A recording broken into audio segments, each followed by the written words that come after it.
Veilig, goedendag. Ik ben Adamse Gengeton. Ik ga je vertellen over de Winti-religie. Tenminste, de filosofie volgens de Adamse Gengeton. Ieder mens beschikt over Winti. Wat je ook doet, wie je ook bent, tot welke ras je ook behoort, dat doet er niet toe. Je kan geel, groen, wit, blauw of paars zijn, doet er niet toe. Elk mens, elk individu beschikt over een aantal Winti's. Winti's is eigenlijk gebaseerd op 3 hoofdpijlers. De Akra, het persoonlijke van de mens, de Kabra, het verleden, en de Winti's, die is toekomstgericht. Nu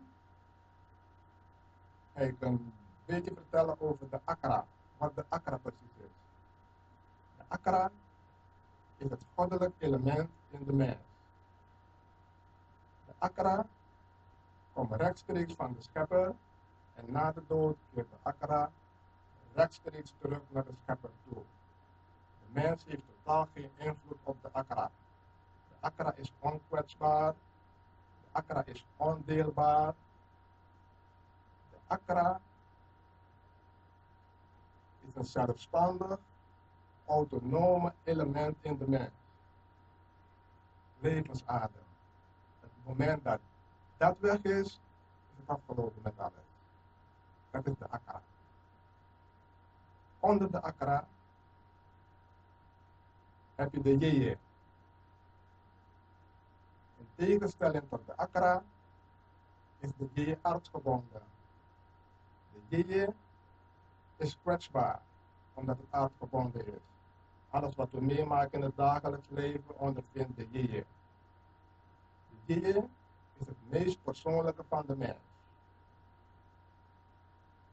De Jeje bestaat uit 2 elementen, de Kwiti Mama en de Kwiti Papa. De Jeje ervaart alles wat wij doen in ons leven. Alles wordt opgestapeld.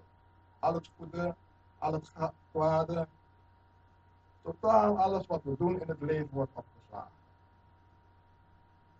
En de drager van het bagage wat we opslaan in ons leven, dat draagt de Kwiti Papa en de Kwiti Mama. Wat is de Kwiti Papa en wat is de Kwiti Mama precies?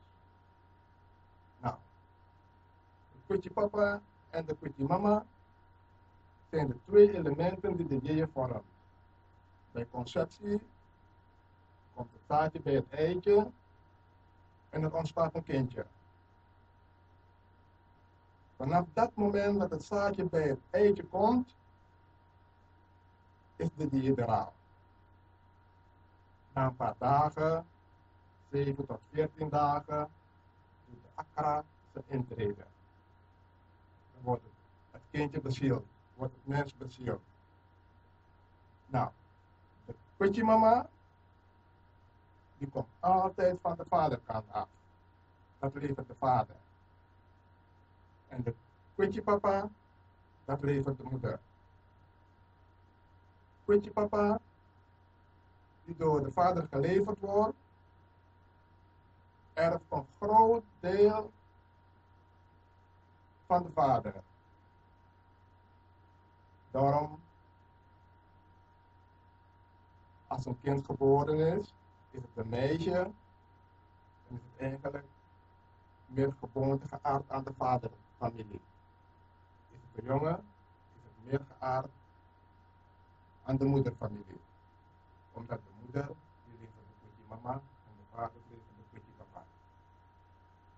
Is de Kwiti Papa 75% aanwezig en de Kwiti Mama 25%, dan wordt zo'n een jongen, of zo'n kind een jongen.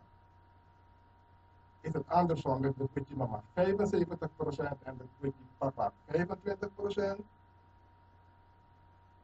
dan wordt zo'n kindje een meisje. De Kwiti Mama en de Kwiti Papa Die zijn één geworden en dat draag je je hele leven lang. Kwitje mama en kwitje papa.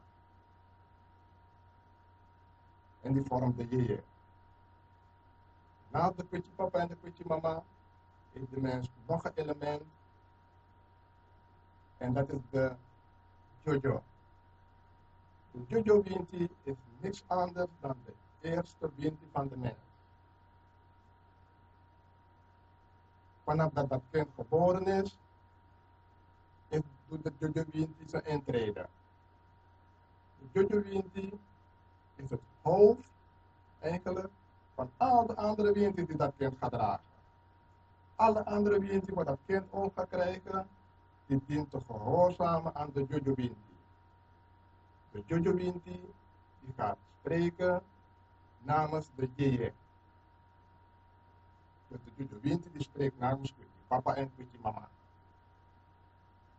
Want de Kwitje papa en de Kwitje mama, die kan niet met woorden praten. De Jeje kan alleen praten met een kattenbas, met water erin. En de Kwitje papa en de Kwitje mama, die spreekt alle talen. Die verstaat alle talen. En wat voor taal je ook spreekt, de Kwitje papa en de Kwitje mama, dus de Jeje, die zal je altijd antwoord geven. Nou, terugkomen naar de Jojo Winti toe. De Jojo Winti selecteert of bereidt de paden voor de andere Winti's. Want tot je 7e levensjaar heeft een kind geen Winti. Blijft alle andere Winti's op een afstand. Alleen de Jojo Winti die komt dicht bij zo'n kind. Bij het 7e jaar gaat de andere Winti's dat kind benaderen. Die komen dichterbij. Dat kind gaat zich ook anders gedragen. Vanaf dat moment, eigenlijk, is de Jeje geaard. Die heeft grond gekregen op aarde. Die begint zichzelf te worden. Die begint te beseffen wat hij is. Die begint zijn mening, zijn wil te uiten. Dat is vanaf het 7e jaar. Dat was het. Goeiedag.